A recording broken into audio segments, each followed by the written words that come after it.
Miller Genuine Draft and Miller Genuine Draft Light, taking the country by storm. And by Goodyear, #1 in tires.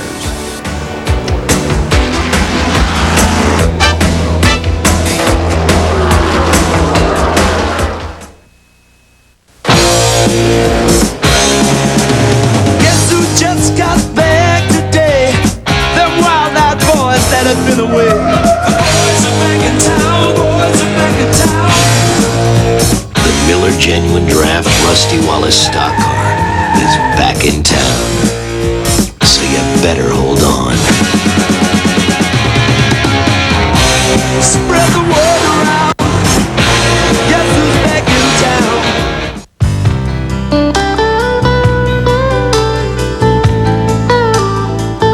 All of these championship-winning drivers have one thing in common: Goodyear Racing Eagles.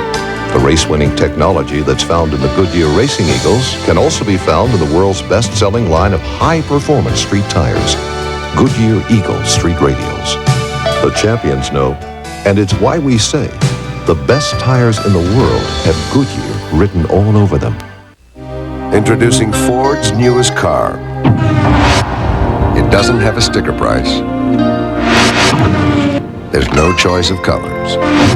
And it has to be driven 4 times the speed limit to be appreciated. The new Ford IndyCar. If you think our technology looks impressive here, just wait till you experience it down the road. Have you driven a Ford lately? Viscosity breakdown would mean to me engine failure. Engine failure would be the loss of our investment and the loss of the race. And with Pennzoil, I don't have that problem. I don't have to worry about it. Pennzoil outperforms any leading motor oil against viscosity breakdown. For my money, Pennzoil is the best engine protection I can buy. Performance, protection, quality, that's what Pennzoil means to me.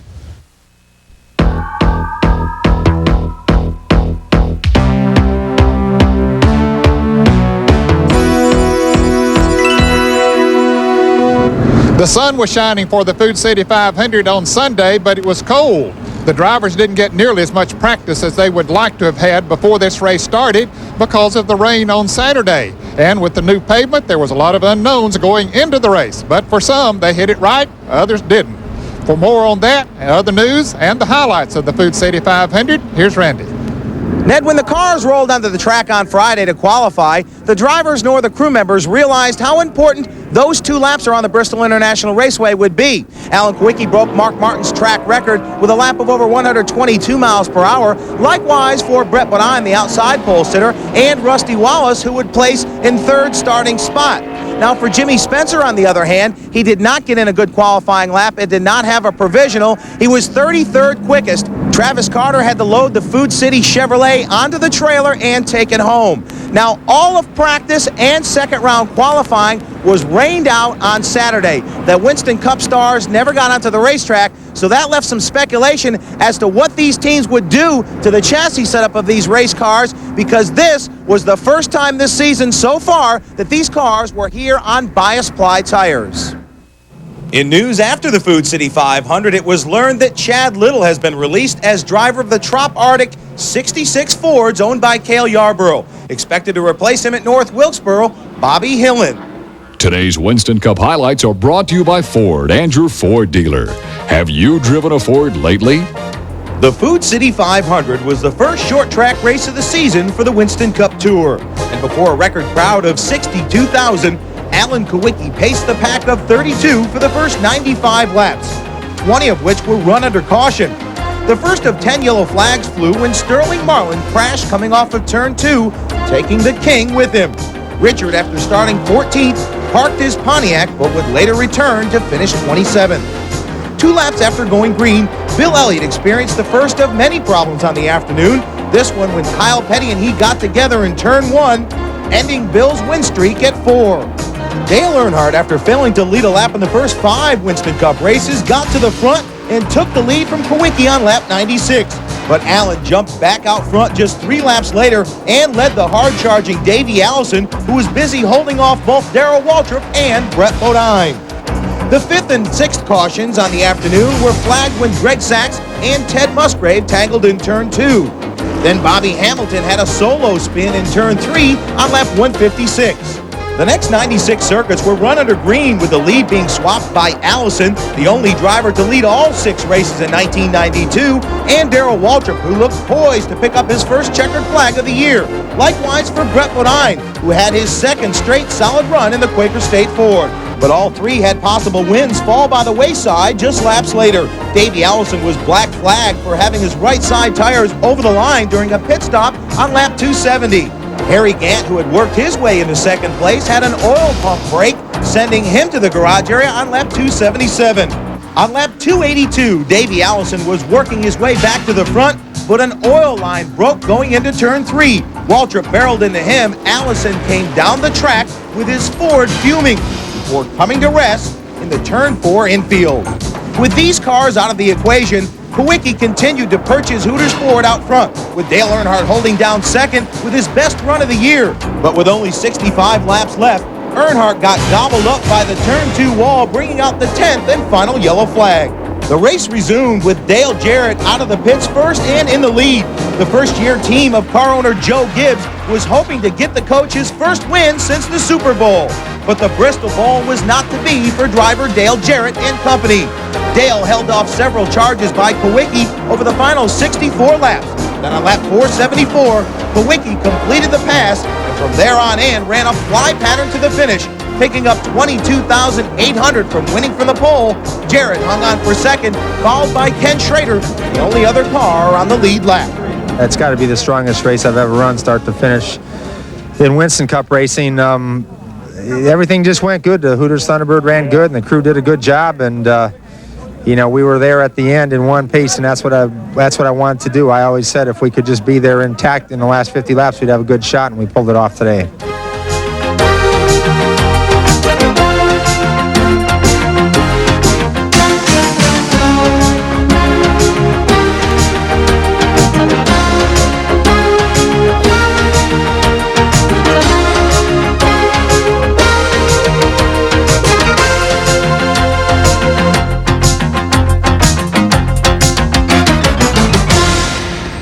Well, it's time now for a short break. When we come back, we'll meet an interesting individual in auto racing. Now, he doesn't have a big name like the drivers do have, but he makes major contributions to the sport of auto racing. As we leave you for this break, here's the balance of the finishing order for the Food City 500.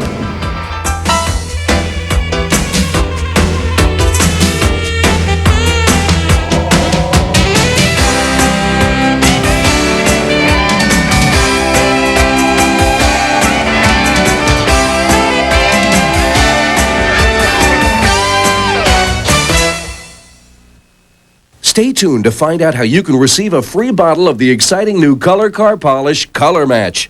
Are you still polishing your car with old-fashioned waxes and polishes, rubbing, buffing, and waxing, only to highlight those nasty nicks and scratches?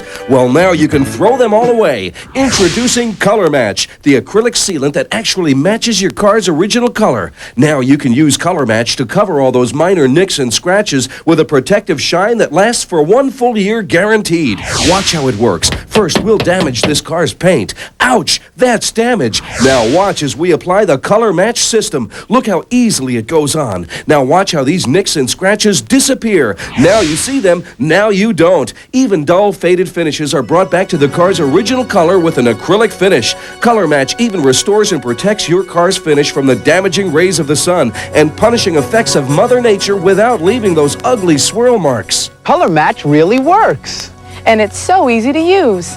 With Color Match, you'll have the right color with results that last 1 full year guaranteed. Even after 50 times through the car wash, it won't wash off. And don't worry, Color Match is not a paint. It's a high-tech dye and an acrylic polish blended to match your car's color. Experts agree, Color Match makes everything else obsolete. The Color Match system is yours for only $19.95. Order now and you'll receive a second bottle in the color of your choice absolutely free. And that's not all. We'll also throw in Glass Shield Window Protectant, our amazing Duragloss Vinyl Leather and Tire Restorer, and Fog Shield, the Fog Eliminator. An extra bonus value of over $20 yours free when you order the complete Color Match Car Care System for only $19.95. Here's how to order.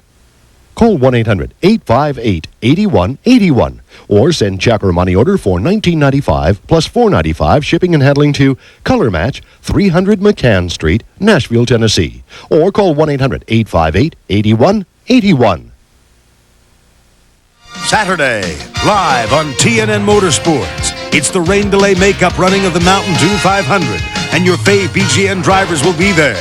Plus, Ernie Irvin, 91 defending champ Bobby Labonte, 5-time Winston Cup winner Dale Earnhardt, and... Hi, this is Darrell Waltrip, and I'll see you at Hickory. The green flag drops at 4 Eastern. Don't miss the Mountain Dew 500. Saturday live, 4 p.m. Eastern, only on TNN Motorsports.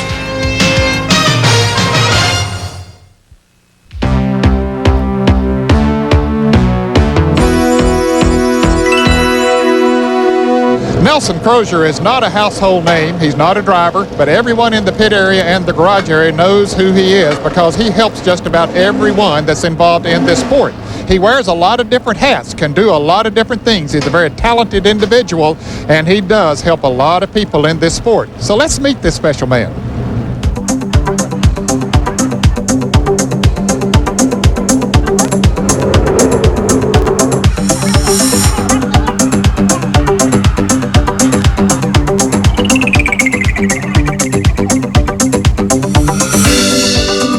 His name is Nelson Crozier, and in the confines of the Winston Cup garage area, he's considered by most to be the hardest working man in the business. When describing this human dynamo, it might be easier to tell you what he doesn't do, because this electronic wizard does just about everything. First off, to start off the weekend, Benny Parsons, myself, and Mark Guerra do a qualifying show for WFMX. Depending on who shows up, at a minimum, I engineer it, set up all the equipment. At the maximum, like last year, Benny was away for a few races. I basically ended up doing the whole deal, engineering, producing, and half the talent on the show. After qualifying is completed, Nelson then turns his attention to the teams. And what he does for them is provide the correct current to nearly each and every car in the field. Typically what he does for us is take care of all our ignition systems. He builds the distributors, he builds the electronic black boxes, the CD ignition stuff. He rebuilds our alternators for us. He helps us with our wiring. Just anything that has to do with electronics, Nelson helps us with, and his stuff is just perfect. We really rely on him a lot. And rely on him they do. Prior to each race, Nelson stops by to make last-minute checks on every electrical piece that might be in a race car. That's right, it ain't.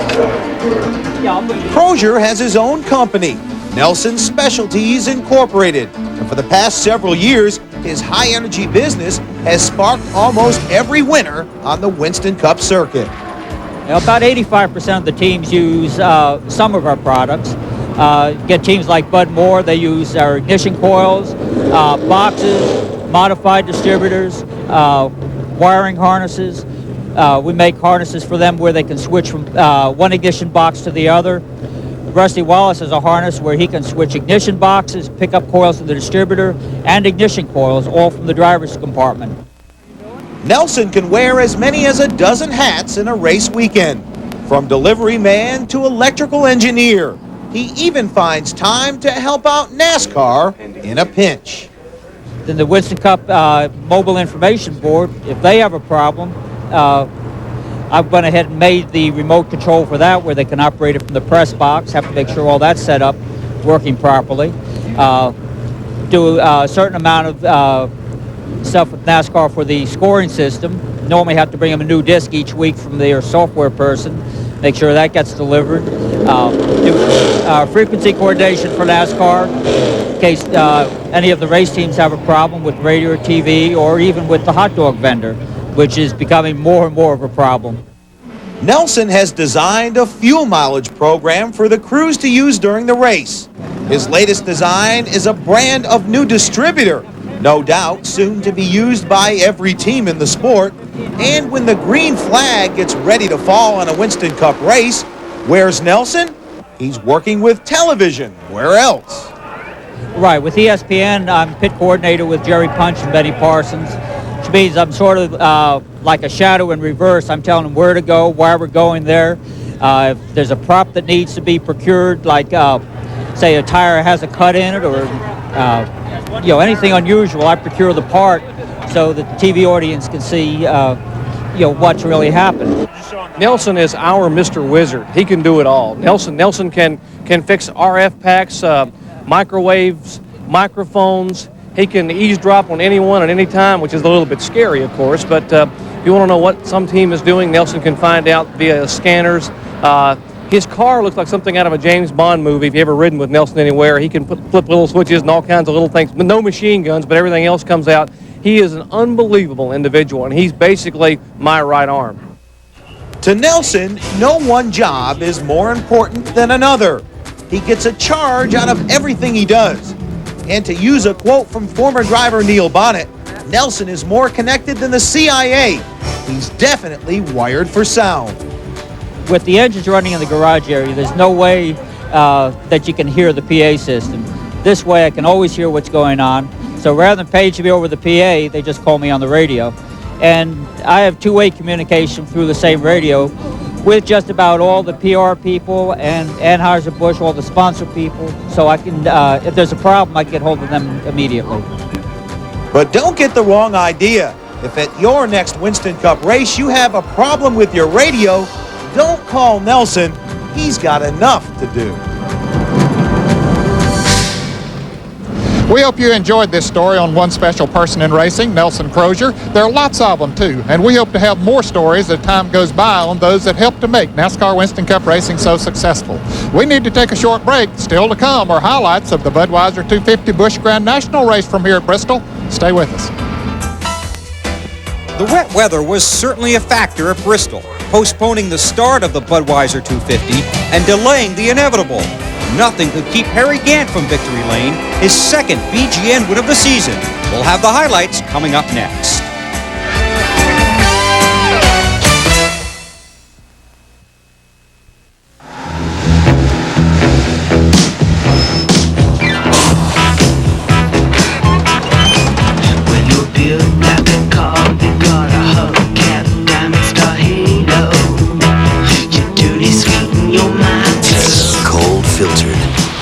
Genuine draft. For those who've discovered its real draft taste, the world is a very cool place.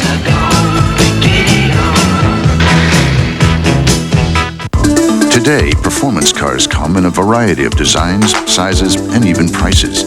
So do Goodyear Eagles, the world's most successful line of performance tires. There are all-season Goodyear Eagles. New ultra-performance Goodyear Eagles. There are Goodyear Eagles for the classic and for the contemporary. No matter what performance car you own, there's a Goodyear Eagle priced for you. It's another reason we say the best tires in the world have Goodyear written all over them. Costly engine wear occurs when you first start your car because even the best motor oils and additives are down in the oil pan. Slick 50 protects your engine at startup. It treats the engine, not the oil. Independent lab tests showed Slick 50 reduced engine wear by 50% for 50,000 miles. Since 1978, over 15 million people worldwide have used Slick 50. Starting your engine without it is a terrible thing to do.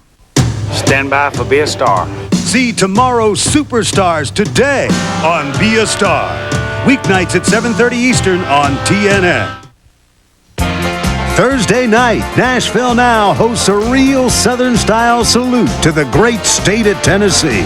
Starring popular Tennesseans Crystal Gale and the Oak Ridge Boys. Be here when TNN Explores America makes a Tennessee stopover. Thursday night on Nashville Now.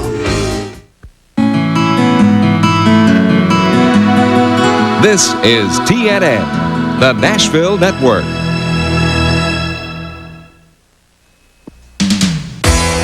The 1991 First Union 400 was the first win for Darrell Waltrip as a car owner-driver. We'll see if he or another GM driver can stop Ford's winning streak at 10 in a row. We'll have the highlights from North Wilkesboro. The Charlotte Motor Speedway is set to hold a dress rehearsal for the Winston. More than a dozen teams will test the Speedway's bright lights for the big night, a primetime running of NASCAR's All-Star Race. We'll have a review.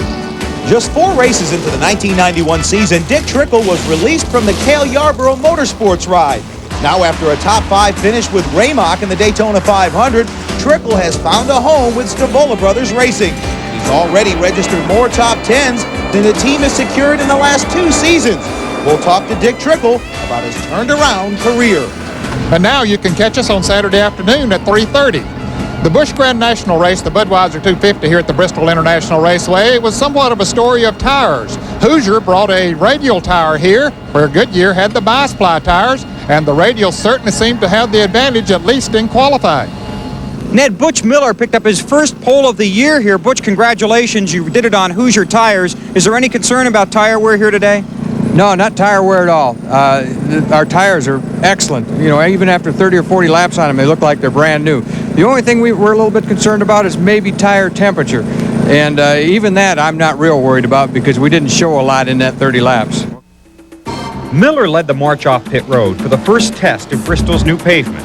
But before the entire 29-car field could get the green, veteran Tommy Houston got tangled up in traffic at the stripe. Jeff Burton and Bobby Labonte were also involved, but Houston took the hardest hit, retiring from the race without running a lap. Labonte's Slim Jim Chevrolet also needed attention, hitting for a flat tire. When the race resumed, the field paraded around Bristol in single-file fashion, waiting for a second groove to develop and permit some passing. Jeff Gordon's Baby Ruth Ford led the first 9 laps until Miller managed to get by him. But Miller's Food Country car developed a brake line problem, and Gordon recaptured the lead on lap 35. Jimmy Hensley made a sparkling return to the circuit, surging from 6th to 2nd. Other consistent contenders included Jimmy Spencer, Bobby Dotter, Joe Nemechek, and Dale Jarrett. On lap 99, NASCAR was forced to throw the yellow when rain returned. Most of the leaders elected to pit, leaving Spencer at the front when the race was red flagged on lap 116. You know, I really did not want to see that rain because we were on a roll, had a really good rhythm going, and, you know, it's unfortunate for the rain, but they did stop before halfway. We've got 4 fresh tires. We're ready to go back whenever the clouds want to go away. Almost 4 hours later, the field rolled out, running several laps to finish drying the track. But Spencer, who scored the leader because he had not pitted, could not get his car out of reverse and never returned to the race. When the field went green on lap 124, Harry Gant was the leader. Gant started 18th, patiently drove to the front, was the first to pit when the rains came, and now was the man to beat. Once Gant wedged a slow but stubborn Mike Wallace off the tail end of the lead lap. The only thing that could slow Harry down was a spin by Jeff Green, bringing out the final caution on lap 151. Todd Bodine climbed as high as 3rd, but was black flagged for a shower of sparks. The only driver to make a move in the final 100 laps was the surprising Bobby Dotter. Racing on Hoosiers and running after the leaders, Dotter drove the Geno Snacks Oldsmobile into 3rd, his best Busch finish ever. But no one could catch Gant. Harry took the checkers 3 seconds ahead of Allison. How about on the restart? Track a little wet and some guys a little over anxious maybe to stay on the lead lap. I know it. They just didn't obey that move over flag. As well not even had nothing up there. And, you know, you'd go so close to them, then without trying not to touch them, but then they wouldn't look, you know, then they'd get crossed up and then they'd lock it up and then you'd have to bump into them, you know. But, yeah, they need to get them a big picture of that move over flag, you know. Everybody felt like they was going to get a lap back, I think, and they all jumped into the inside line. And, you know, they don't have real good rules and regulations there on the restarts in the Busch. They're going to have to do a little work on that.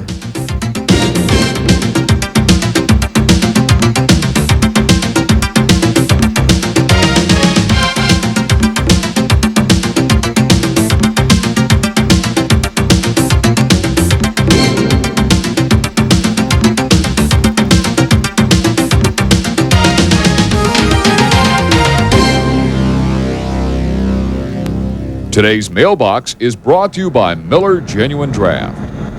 Our question today is from Neil Stour of Virginia Beach, Virginia, who writes, during a race, if a car is involved in a wreck and has a malfunction, does NASCAR put any restrictions on the repairs that can be made to get the car back in the race? Well, Neil, for that answer, we'll go to Jimmy Makar, who's the crew chief on the Interstate Battery Chevrolets that Dale Jarrett drives. As far as NASCAR is concerned, their basic idea is to have the car safe when it's on the racetrack. So pretty much we're not limited to what we can fix on the car. Everything besides a motor, you know, we're not allowed to change motors if we blow one. And similarly, if you're in a wreck and it's done something to the motor, we have to change a motor. we're not allowed to do that. But as far as suspension or frame damage or body damage, we can pretty much change anything at all on the race car. So our hands aren't tied very, very badly when it comes to fixing wrecks, as long as it's safe. That's the main consideration for NASCAR. If you have any race questions, you can write to us at Inside Winston Cup Racing, Box 240-417, Charlotte 28224. If we use your question on the air, you'll receive this embroidered Miller Genuine Draft jacket free. Fans 21 and under will receive an IWCR cap and T-shirt.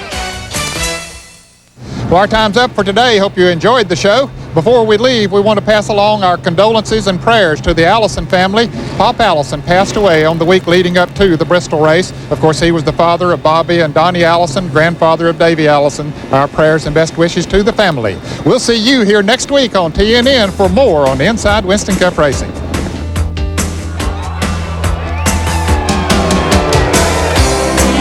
Inside Winston Cup Racing has been brought to you by cold-filtered Miller Genuine Draft and Miller Genuine Draft Light, taking the country by storm. Transportation for Inside Winston Cup Racing crew provided by Fleetwood Enterprises, makers of a full line of excellent recreational vehicles. Communications for Inside Winston Cup Racing crew provided by Racing Radios, Forest Park, Georgia, the official communications of NASCAR.